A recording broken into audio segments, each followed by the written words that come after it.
Los efectos de la radiación nuclear fueron devastadores. Un marinero que solo estuvo unos minutos dentro del reactor desarrolló úlceras cutáneas y vómitos continuos. Cuando el médico lo examinó con un contador Geiger, los niveles de radiación habían llevado el instrumento al límite.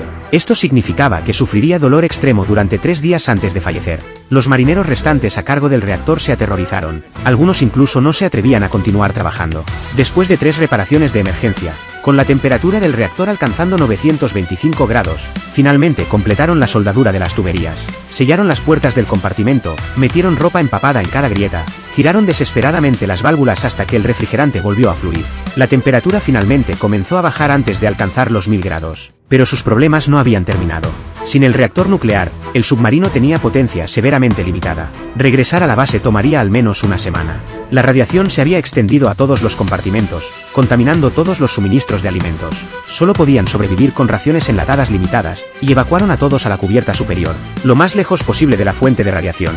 El segundo al mando propuso dirigirse a la base de la OTAN a 100 kilómetros y pedir asistencia estadounidense. El capitán rechazó inmediatamente, nunca permitiría que sus subordinados se rindieran al enemigo, especialmente cuando este submarino fue específicamente diseñado para enfrentar a Estados Unidos. Alguien observaba todo esto en secreto. Enfrentando la única oportunidad de supervivencia, un oficial consultó con el comisario político soviético, planeando usar la autoridad del comisario para destituir al capitán por negligencia en el deber. En ese momento, un destructor apareció adelante, seguido por un helicóptero. Los marineros soviéticos vitorearon emocionados desde cubierta, hasta que se dieron cuenta de que eran estadounidenses. El oficial de comunicaciones le dijo al capitán que los estadounidenses estaban usando frecuencias de emergencia para ofrecer asistencia. El capitán se negó rotundamente a aceptar ayuda del ejército estadounidense. El helicóptero continuó sobrevolando, tomando fotografías. Este comportamiento enfureció a los marineros, quienes se quitaron los pantalones y protestaron contra los estadounidenses. Mientras tanto, abajo, los tripulantes envenenados por radiación estaban sufriendo, suplicando al médico que los ayudara. Pero el doctor no podía hacer nada más que ofrecer consuelo. La situación empeoró cuando la tubería de refrigeración reparada se rompió nuevamente, causando que la temperatura del reactor subiera peligrosamente. El capitán se dio cuenta de que si el submarino explotaba en ese momento, el destructor estadounidense cercano sería arrastrado a la explosión, posiblemente provocando la siguiente guerra mundial.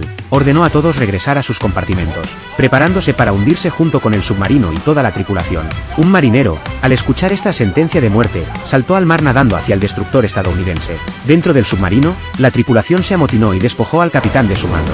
El segundo al mando estaba apagando incendios en otra parte, sin conocimiento del motín. Cuando regresó al centro de mando, los oficiales ya le habían transferido el comando. Pero lo primero que hizo al asumir el cargo fue arrestar a 2 amotinados, acusándolos de amenazar a oficiales superiores, equivalente a traición militar.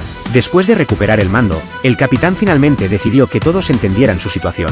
Transmitió a toda la tripulación que la reparación del reactor había fallado y la explosión era inminente. Una vez que ocurriera la explosión, la base cercana de la OTAN y el destructor estadounidense serían destruidos, proporcionando a Estados Unidos una excusa para represalias y posiblemente desencadenar una guerra nuclear entre superpotencias. Su única opción era sumergirse a una zona segura e intentar reparar el reactor nuevamente. Después de escuchar esta explicación, cada tripulante estaba preparado para sacrificarse por su país.